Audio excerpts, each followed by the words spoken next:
differences on the way that I was taught using gi and the couple adjustments that I've done for no gi that seem to work for me. Okay.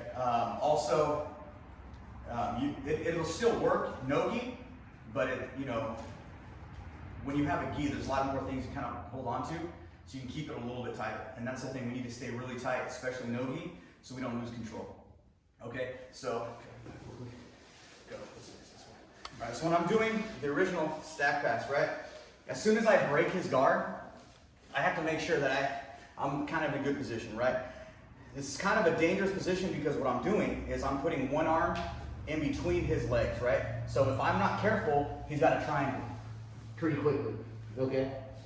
So when I'm doing this position for the stack pass, I have to make sure that I control the other side of the hip so he can't just try to get into that position, okay?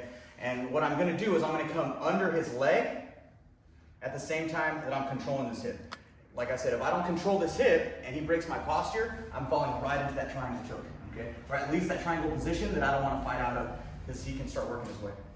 So I'm gonna control this hip, and my other hand is gonna come under his knee, and what I'm gonna do is I'm gonna slide from like mid-thigh up to his knee, almost like I'm doing a reverse armbar, okay? Once I get his leg this high, I'm gonna bring my elbow up so I can finish this, okay? Now, I'm gonna grab his knee, almost like I'm doing a reverse armbar, that tight, okay? So I can do it. Some people like to hug here. That doesn't really work for me. I like throwing my forearm bone kind of right above that kneecap to keep it tight, okay? Now, with gi, or when people are taught no gi, they come up and they usually grab the inside of the gi here, and they start stacking, bringing his knee to his nose, okay? So no gi, the adjustment would be I'm grabbing his shoulder, and I'm doing the same thing. So as you can see, my forearm is kind of going over his neck, and as I start stacking, his hips come off the ground. That's gonna be super important. So when I get this position, once I'm controlling here, I switch and I start stacking, okay? And what I need to do is I need to get my head almost down to his head to keep that pressure. I'm doing this on him because he's super flexible, but sometimes I'll start passing from here because people aren't flexible, and it's easy for me just to look away a little bit, and now I'm in that side control, okay? But as soon as I get to this position here, I'm putting all my pressure, you can't really tell, but on that hip. So I'm putting pressure down this way with my head down, and that's what gives me the pass. I'm slowly getting to that position, look away, and now I'm in a side control, all right? So that's how people usually do it with gi or no gi, all right? And I'll show a couple reasons why I don't like that. I think there's ways to get out of it. So go ahead and do that stack pass on me, and I'll show you kind of 3 reasons why. Okay, so he gets this position, right? As soon as he does this, if I know what I'm doing, I can push that elbow at a 45 and start turning back into guard. I can start taking his back, right? Or if he starts getting this position even early, I can push, bring my knee in, and I'm back into a position of guard. Okay, so he just did a bunch of work, and now it's gonna go nowhere. The other thing is if he can start stacking and I'm flexible enough, I can put my hand over my head, roll, and now we're in a good position where I can start doing a sit out and taking his back, all right? And then the other way is if when people start stacking, they get lazy, right? So here, let's turn this way so you can see. So he starts stacking and he gives me this arm. I'm gonna scoop this arm up here, and even though he's stacking, I'm gonna get right into my triangle position pretty quickly, all right? Or armbar, either way. But even though he's stacking, I'm not really in a super bad position because he's not stacking correctly because I made an angle, right? So if he kept his position here, that's a little bit tighter, but if I move my hips out and control this arm, boom, now I have my triangle choke right there, okay? So those are the 3 things that from the bottom you can do, gi or no gi. No gi is a little bit easier to make space. So this is the adjustment that I've done for no gi to make sure that I can still get that pass, all right? So I don't like people messing with my arms, right? So if I'm able to get in my position here and I start doing this, somebody really good is gonna start hand fighting, right? Start controlling my hands, I can't do stuff, and now it's like, okay, what do I do, right? Do I go to a knee?